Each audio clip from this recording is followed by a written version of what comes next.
ಬೆಳಗಾವಿಯಲ್ಲಿ KSRTC bus conductor ಮೇಲೆ MES ಪುಂಡರು ಹಲ್ಲೆ ಮಾಡಿರುವುದನ್ನು ಖಂಡಿಸಿ ಕರ್ನಾಟಕ ರಕ್ಷಣಾ ವೇದಿಕೆ ಪ್ರವೀಣ್ ಶೆಟ್ಟಿ ಬಣದ ವತಿಯಿಂದ ಎಚ್ಡಿಕೋಟೆ ಪಟ್ಟಣದ ತಾಲೂಕು ಕಚೇರಿ ಬಳಿ ಪ್ರತಿಭಟಿಸಿ ತಹಸೀಲ್ದಾರ್ ಶ್ರೀನಿವಾಸ್ ಮೂಲಕ ರಾಷ್ಟ್ರಪತಿಗಳಿಗೆ ಮನವಿ ಸಲ್ಲಿಸಲಾಯಿತು.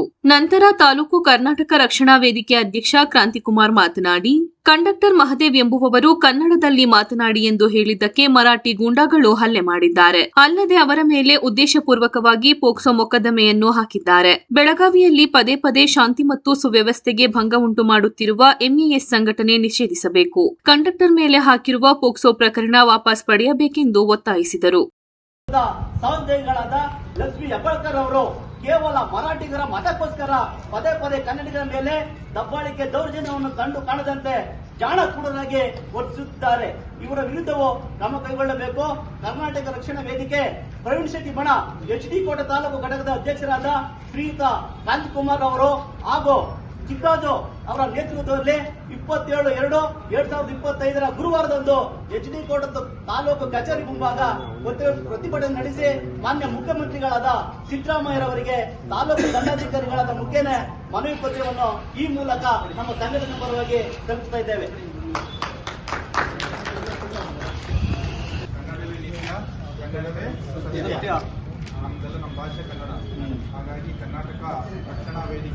ಕನ್ನಡ ಸಾಹಿತ್ಯ ಪರಿಷತ್ ತಾಲೂಕು ಅಧ್ಯಕ್ಷ ಕನ್ನಡ ಪ್ರಮೋದ್ ಮಾತನಾಡಿ, ಬೆಳಗಾವಿ ಜಿಲ್ಲಾಧಿಕಾರಿ ಮೊಹಮ್ಮದ್ ರೋಷನ್ ಮರಾಠಿಯಲ್ಲೇ ಪತ್ರ ವ್ಯವಹಾರ ನಡೆಸುವುದಾಗಿ ಎಂಇಎಸ್ ಸಂಘಟನೆಗೆ ಭರವಸೆ ಕೊಟ್ಟಿರುವುದು ಖಂಡನೀಯ. ಹಾಗಾದರೆ ಬೆಳಗಾವಿಯನ್ನು ಮಹಾರಾಷ್ಟ್ರಕ್ಕೆ ಜಿಲ್ಲಾಧಿಕಾರಿ ಸೇರಿಸುತ್ತಾರೆಯೇ? ಜಿಲ್ಲಾ ಪೊಲೀಸ್ ವರಿಷ್ಠಾಧಿಕಾರಿ ಎಡ್ರಿನ್ ಮಾರ್ಟಿನ್ ಕನ್ನಡ ವಿರೋಧತನ ಪ್ರದರ್ಶಿಸುತ್ತಿದ್ದಾರೆ. ಈ ಇಬ್ಬರು ಅಧಿಕಾರಿಗಳನ್ನು ರಾಜ್ಯದಿಂದ ಮಹಾರಾಷ್ಟ್ರಕ್ಕೆ ವರ್ಗಾವಣೆ ಮಾಡಿದರೆ ಬೆಳಗಾವಿಯ ಗಡಿ ಕನ್ನಡಿಗರಿಗೆ ನೆಮ್ಮದಿಯಾಗುತ್ತದೆ ಎಂದು ತಿಳಿಸಿದರು. ಪ್ರತಿಭಟನೆಯಲ್ಲಿ ರೈತ ಸಂಘದ ಮುಖಂಡರು, ದಲಿತ ಸಂಘರ್ಷ ಸಮಿತಿಯ ಮುಖಂಡರು, ಕನ್ನಡ ಪರ ಹೋರಾಟಗಾರರು, ವಿವಿಧ ಸಂಘ ಸಂಸ್ಥೆಯ ಮುಖಂಡರು ಉಪಸ್ಥಿತರಿದ್ದರು. ಏನು ಕರ್ನಾಟಕದಲ್ಲಿ ಕನ್ನಡದ ನೆಲದಲ್ಲೇ ಕನ್ನಡಿಗರಿಗೆ ರಕ್ಷಣೆ ಇಲ್ಲದಂತಹ ಒಂದು ಪರಿಸ್ಥಿತಿ ಉದ್ಭವವಾಗಿದೆ. ಇದನ್ನ ರಾಜ್ಯ ಸರ್ಕಾರ ಗಂಭೀರವಾಗಿ ಪರಿಗಣಿಸಿ ಏನಲ್ಲಿ ಬೆಳಗಾವಿಯಲ್ಲಿ ಕಂಡಕ್ಟರ್ ನಿರ್ವಾಹಕರ ಮೇಲೆ ಏನು ಹಲ್ಲೆ ಆಗಿದೆ ಆ ಹಲ್ಲೆಯ ಘಟನೆಯನ್ನ ಸರ್ಕಾರ ಗಂಭೀರವಾಗಿ ಪರಿಗಣಿಸಿ ಏನು ಹಲ್ಲೆ ಮಾಡಿರ್ತಕ್ಕಂಥ ಎಲ್ಲರ ಮೇಲೆ ಅವ್ರನ್ನ ಗಡೀಪಾರು ಮಾಡ್ತಕ್ಕಂಥದ್ದು, ಅವ್ರನ್ನ ಬಂಧಿಸ್ತಕ್ಕಂಥದ್ದು ಎಲ್ಲ ಕೆಲಸ ರಾಜ್ಯ ಸರ್ಕಾರದಿಂದ ಆಗಬೇಕು. ಯಾಕೆಂದ್ರೆ ಇದನ್ನ ಏನಲ್ಲಿ ಬೆಳಗಾವಿಯಲ್ಲಿ ಎಂಇಎಸ್ ಏನು ಮಹಾರಾಷ್ಟ್ರ ಏಕೀಕರಣ ಸಮಿತಿ ಪ್ರತಿ ಪದೇ ಈ ಒಂದು ಘಟನೆಗಳನ್ನ ಕನ್ನಡಿಗರ ಮೇಲೆ ಹಲ್ಲೆ ಮಾಡ್ತಕ್ಕಂಥದ್ದು, ಅಲ್ಲಿ ನಾಮಫಲಕಗಳಿಗೆ ಮಸಿ ಬೆಳೀತಕ್ಕಂಥದ್ದು, ಈ ರೀತಿಯಾಗಿ ಪದೇ ಮಾಡ್ಕೊಂಡು ಬರ್ತಾ ಇದೆ. ನಿಜವಾಗ್ಲೂ ಬಹುಶಃ ಏನು ಬೆಳಗಾವಿ ಕರ್ನಾಟಕದ ಅವಿಭಾಜ್ಯ ಅಂಗ ಅಂತ ಹೇಳಿದ್ರೆ ತಪ್ಪಾಗ್ಲಾರ್ದು. ಯಾಕಂದ್ರೆ ಈ ಹಿಂದೆನೆ ಮಹಾಜನ್ ವರದಿ ಅನ್ವಯ ಬೆಳಗಾವಿ ಕರ್ನಾಟಕದ ಆಸ್ತಿ ಅನ್ನೋದನ್ನ ನಾವೆಲ್ಲರೂ ಕೂಡ ನಾವು ಘಂಟಾಘೋಷವಾಗಿ ಹೇಳ್ತೇವೆ. ಅದನ್ನ ಮತ್ತೆ ಅವರು ಪಡೆಯೋ ರೀತಿಯಲ್ಲಿ ಯಾವುದೇ ರೀತಿ ಸಾಧ್ಯವಿಲ್ಲ. ಆದ್ರೆ ಅದನ್ನ ಮಾಡಬೇಕು ಅನ್ನೋ ಒಂದು ದೃಷ್ಟಿಯಿಂದ ಆಗಿಂದ ತುಂಬಾ ಖಂಡನೀಯವಾದ ವಿಚಾರ ಅಂತ ಹೇಳ್ತಾ, ನಿಜವಾಗ್ಲೂ ಏನು ಘಟನೆಯಿಂದ ನೊಂದಿರ್ತಕ್ಕಂಥ ನಿರ್ವಾಹಕರಿಗೆ ಕನ್ನಡಿಗರು ನಾವೆಲ್ಲರೂ ಅವ್ರ ಜೊತೆ ಇದ್ದೀವಿ ಅಂತ ಹೇಳ್ತಾ, ಬಹುಶಃ ಈಗಾಗಲೇ ಅಲ್ಲಿ ಏನು ಬೆಳಗಾವಿಯಲ್ಲಿ ಕರ್ನಾಟಕ ಏನು ರಕ್ಷಣಾ ವೇದಿಕೆ ಪ್ರವೀಣ್ ಶೆಟ್ಟಿ ಬಣ ಇರ್ಬೋದು, ನಾರಾಯಣಗೌಡರ ಬಣ ಇರ್ಬೋದು, ಪ್ರತ್ಯೇಕವಾಗಿ ಅಲ್ಲೇ ಬೆಳಗಾವಿಯಲ್ಲೇ ಅಲ್ಲಿ ಇದನ್ನು ಘಟನೆ ನಡೆಸಿ ಬಹಳ ದೊಡ್ಡ ಹೋರಾಟವನ್ನ ಅಲ್ಲಿ ನಡೆಸಿದ್ದಾರೆ.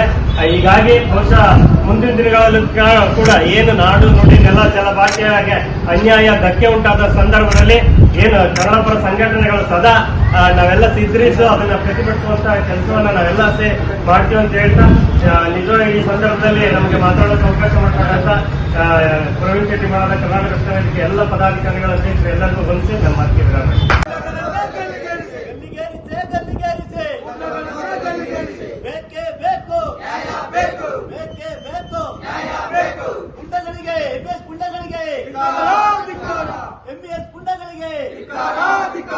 ಶಿವಸೇನೆ ಸಂಘಟನೆಗೆ ಎಂಇಎಸ್ ಪುಂಡಗಳಿಗೆ ಬೇಕೇ ಬೇಕು, ಬೇಕೇ ಬೇಕು.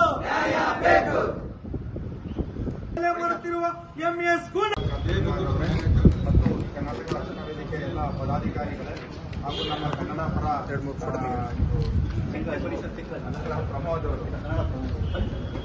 ಪ್ರಮೋದ್ ರವರೇ ಮತ್ತು ಎಜುಕೇಷನ್ ಗೊತ್ತಿಲ್ಲ ಎಲ್ಲ ಪದಾಧಿಕಾರಿಗಳೇ, ತುಂಬಾ ಖುಷಿ ಅನಿಸ್ತದೆ. ಕನ್ನಡದ ಬಗ್ಗೆ ಇಷ್ಟೊಂದು ನಾವು ಅಭಿಮಾನ ಇಟ್ಕೊಂಡಿದ್ದೀವಿ. ಹಾಗಾಗಿ ಕನ್ನಡಕ್ಕಾಗಿ ನಾವು ಯಾವಾಗಲೂ ಸಹ ನಾವು ಕೂತಾಗೂ ನಡೆಸ್ಕೋಬೇಕು, ಕನ್ನಡ ಮನದಲ್ಲಿ ನಡೆಸ್ಕೋಬೇಕು, ಹೋಗ್ತಾ ನಡೆಸ್ಕೋಬೇಕು, ಪ್ರತಿ ಮುಖನ ಕನ್ನಡನ ಬಳಸಬೇಕು. ಖಂಡಿತವಾಗ್ಲೂ ತಾವು ಮಾಡ್ತಿರ್ತಕ್ಕಂಥ ಸರಿ ಇದೆ. ತಾವೇನು ಈ ಒಂದು ಮನವಿನ ಕೊಟ್ಟಿದ್ದೀರಾ, ಇದನ್ನ ಮಾನ್ಯ ಜಿಲ್ಲಾಧಿಕಾರಿಗಳ ಮುಖಾಂತರ ಮಾನ್ಯ ಮುಖ್ಯಮಂತ್ರಿಗಳಿಗೆ ತಲುಪಿಸುವ ಜವಾಬ್ದಾರಿಯನ್ನು ನಾನು ತಗೊಳ್ತೀನಿ.